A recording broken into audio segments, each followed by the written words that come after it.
기생 덕분에 정승이 된 남자. 이야기 시작에 앞서 구독 부탁드립니다. 함경도 단청 관청에 한 관기가 있었다. 이 관기는 관청의 수를 관리하고 손님이 오면 주안상을 내가는 일을 주로 했다. 그런데 자신이 모시는 고을 사또는 각종 비리로 마을 사람들로부터 신임을 얻지 못하고 있는 데다 매우 인색하기까지 해서 이 관기가 종종 난처한 일을 겪곤 했다. 난처한 일이란 손님 오셨으니 주안상 내오거라. 이것도 괜히 민망해지겠네. 관기는 늘 사또가 미리 지시한 대로 주안상을 내갈 수밖에 없었는데 사또는 자신에게 부탁을 하러 오는 손님의 경우 거절의 의미로 자신은 상다리가 휘어지는 주안상을 받고 손님의 주안상은 깨진 호리병의 막걸리와 안주로 미역 한두 조각만 내어가게 했다. 그러다 보니 손님들은 황당해하며 주안상을 내려놓는 관기를 째려보게 되고 사또 앞에선 화를 꾹 참으며 막걸리를 마시고 가거나 괜히 관기에게 화풀이를 하고 가기도 했다. 이게 사람을 뭘로 보고 주안상을 그따위로 내와? 그러던 어느 날 김우왕이란 중년의 남자가 사또를 찾아왔다. 사또나리 안녕하셨습니까? 자네가 한양에서 이곳까지 어인 일인가? 부탁할 일이 있어 찾아뵈었습니다. 부탁. 일단 안으로 들지. 사또와 김우왕은 안으로 들어갔다. 또 괜히 내가 화를 입겠네. 하고 걱정하며 두 사람의 대화를 들었다. 저에게 다 큰 딸이 있는데 제 형편이 넉넉하지 못해서 시집을 못 보내고 있습니다. 조금만 도와주십시오. 우리가 친척 관계이긴 하지만 나도 누굴 도와줄 형편은 아니라서. 한 번만 도와주십시오. 여기 오는 동안 굶었을 정도로 사정이 안 좋습니다. 며칠 굶었다고. 그럼 뭐라도 먹어야지. 주안상을 드려라. 관기는 한숨을 깊이 내쉬고 나서 여느 때처럼 걱정스런 얼굴로 주안상을 드렸다. 역시 굴욕적인 주안상을 본 김우왕의 얼굴이 일그러졌다. 아이고, 나중에 나한테 분풀이를 하겠네. 그런데 예상과는 다르게 김우왕은 주안상을 엎어버리는 것이 아닌가. 손님 대접을 이렇게 하다니 단천 사또가 그리 대단하오. 사람 우습게 보지 마시오. 하고 자리를 박차고 나가버렸다. 이에 사또도 화가 나서 저놈이 건방지게 내 앞에서 상을 엎어? 아무도 저놈을 재워주지 못하게 하라. 하고 사또는 고을의 명을 내려 아무도 김우왕을 도와주지 못하게 하였다. 그래서 김우왕은 밤이 깊도록 하룻밤 묵어갈 곳을 찾지 못하고 가는 곳마다 문전박대를 당하고 있었다. 그러던 중 갓밭이 집에서 겨우 묵게 되었는데 갑자기 관기가 찾아왔다. 누구시오? 저는 아까 술시중을 들던 기생입니다. 제가 어르신의 뒤를 밟았습니다. 용서하십시오. 내 뒤를 밟은 이유가 무엇이오? 사또에게 고하기 위함이오? 그렇다면 내일 날이 밝는 대로 떠날 테니 모른 척하고 돌아가 주시오. 오해하지 마십시오. 제가 어르신의 뒤를 밟은 이유는 그동안 오늘과 같은 술자리 시중을 수없이 했고 그때마다 손님 모두가 눈치만 살피다가 분한 마음을 사귀고 돌아갔습니다. 하지만 어르신께서는 선비의 자존심을 지키고 당당히 소리치는 기계에 감탄하였습니다. 그래서 소신이 편히 기거할 것처를 마련해 드리고 싶으니 저와 함께 가시지요. 하고 관기가 자신의 집으로 갈 것을 제안하자 김우왕은 어차피 갈 곳이 없는 처지라 관기의 뒤를 따랐다. 관기의 집은 의외로 크고 부유했다. 관기는 고급 옷과 음식으로 김우왕을 극진히 대접했다. 이후 두 사람은 급속도로 가까워졌고 김우왕은 한양으로 돌아갈 날을 차일피일 미루면서 그곳 생활에 젖어들었다. 그러던 어느 날 관기가 김우왕에게 물었다. 어찌하여 한양으로 가서 큰 뜻을 펼칠 생각을 않고 이곳에서 허송세월을 하십니까? 미안하오. 이대로 돌아간들 무엇을 할 수 있겠소. 자식 혼인도 못 시켜주는 무능한 아비일 뿐인데. 그 말에 관기가 조그만 함을 내놓으며 말했다. 제가 그동안 모아놓은 귀금속입니다. 내일 당장 한양으로 가서 이걸로 따님의 혼례를 올리시고 글 공부를 다시 시작하십시오. 그리고 꼭 과거에 급제하셔서 지난밤 사또에게 받았던 치욕을 앞으로는 누구에게도 받지 않는 사내가 되세요.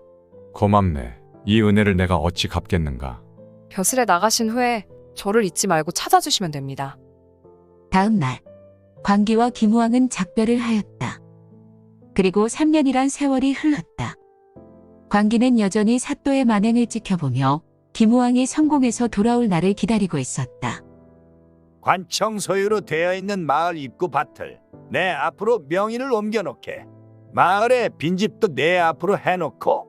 그런데 감사라도 나오면 어찌합니까? 여기까지 누가 감사를 나온다고? 시키는 대로 해. 이 방도 한몫 챙겨줄 터이니.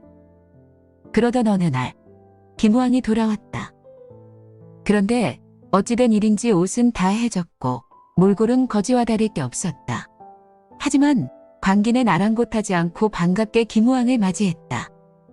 이제야 오셨습니까? 미안하오. 이런 꼴로 다시 찾아와 면목이 없어. 한양으로 가던 길에 도적을 만났었어. 그래서 가진 것을 다 빼앗기고 도적들에게 이리저리 끌려다니다가 겨우 도망해서 이곳저곳을 떠돌며 걸식을 하며 살았어. 그러다 이곳에 다시 오게 됐고 당신이 너무 보고 싶어서 염치불구하고 이렇게 찾아왔어. 잘하셨습니다. 더 일찍 오시지 그러셨습니까? 미안하오. 난 당신이 원하는 사내가 되지 못했어. 오셨으면 됐습니다.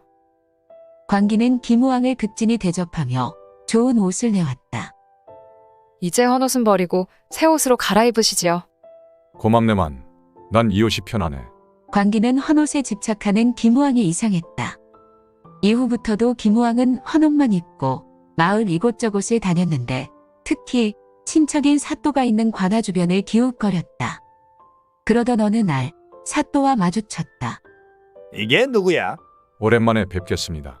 행색을 보니 여전히 그 모양 그 꼴이군. 친척이라고 해서 자꾸 찾아오지 말게. 자네에 대해선 아직 감정이 좋지 않으니까. 하고 사또는 들어갔고 김우왕은 사또를 의미심장한 표정으로 지켜봤다. 그런 김우왕의 행동에 광기는 이상함을 느꼈다.